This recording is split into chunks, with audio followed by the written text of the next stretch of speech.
In the deserts of Arabia, where tribes fought endlessly, idols were worshipped, and injustice was the norm, a man was born who would change the course of history forever. His name was Muhammad ibn Abdullah, the last messenger of God. This is his story, the story of how one man's life transformed society and continues to impact the world today. Early life and childhood. Prophet Muhammad was born in the year 570 CE in Makkah, the year of the elephant. When Abraham's army failed to destroy the Kaaba, he was born into the noble Quraysh tribe, but faced tragedy early in life. His father Abdullah died before his birth, and his mother Amina passed away when he was just 6 years old. He grew up as an orphan, cared for by his grandfather Abdul Muttalib and later by his uncle Abu Talib. Despite hardships, Muhammad earned the title Al-Amin, the trustworthy.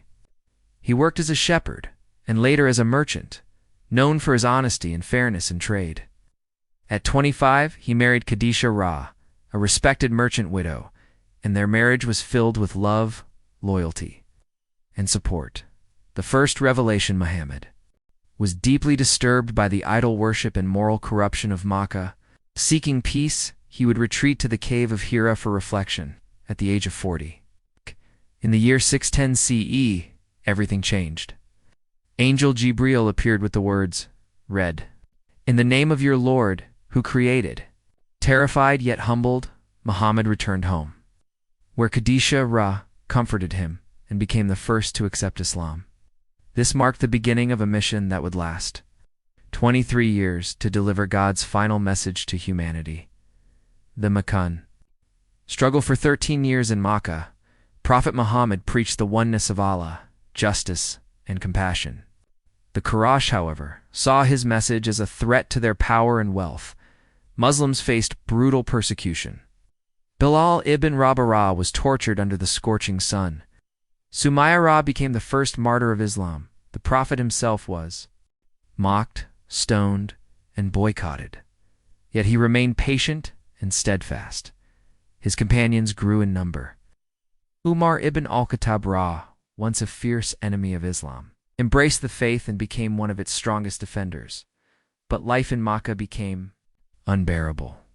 The Prophet lost his beloved wife Khadija Ra and his protective uncle Abu Talib in what became known as the Year of Sorrow. The migration to Medina in 622 CE. Allah opened a new door. The people of Yathrib, later Medina, welcomed the Prophet as a leader and guide. The migration, known as the Hijra, marked a turning point in the beginning of the Islamic calendar in Medina. Prophet Muhammad established the Constitution of Medina, one of the world's earliest written charters, ensuring justice, religious freedom, and unity among Muslims, Jews, and other tribes. For the first time, Islam was not just a belief, but a way of life, shaping a just and moral society. Battles and challenges, but peace would not last. The Quraysh continued their hostility, leading to pivotal battles. Battle of Badr 624 CE, against all odds. 313 Muslims defeated 1,000 Quraysh soldiers, a victory that strengthened faith. Battle of Uhud 625 CE, painful loss for Muslims after some disobeyed orders, teaching lessons of discipline and unity. Battle of the Trench 627 CE.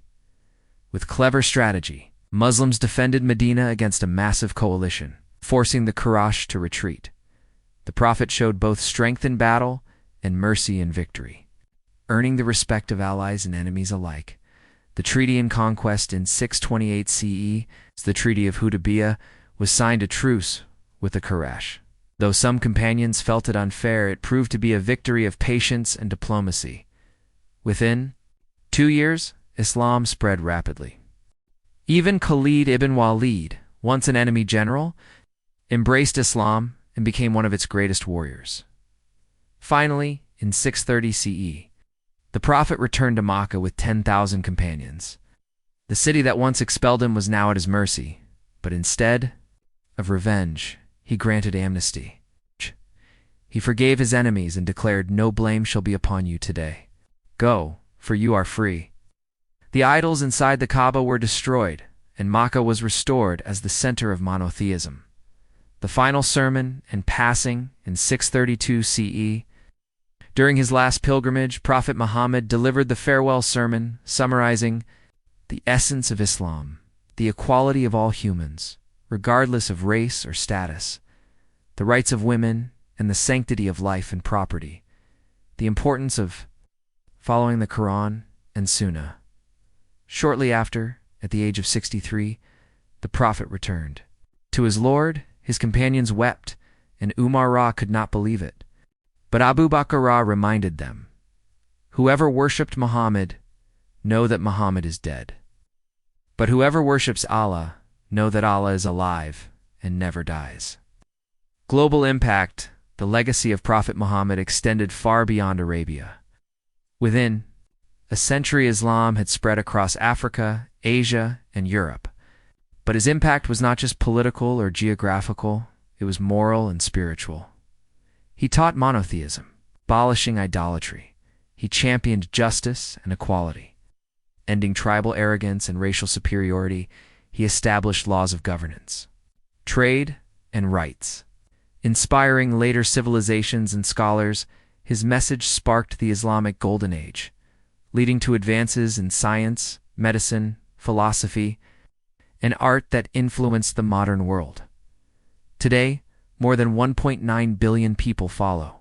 His message and his teachings continue to inspire justice, mercy, and peace. The life of Prophet Muhammad was not just the story of a man. It was the story of a messenger who transformed a society sunk in ignorance into one built upon faith, justice, and compassion. His message was not for a time or place, but for all humanity, a light that began in the deserts of Arabia, but continues to guide the world today.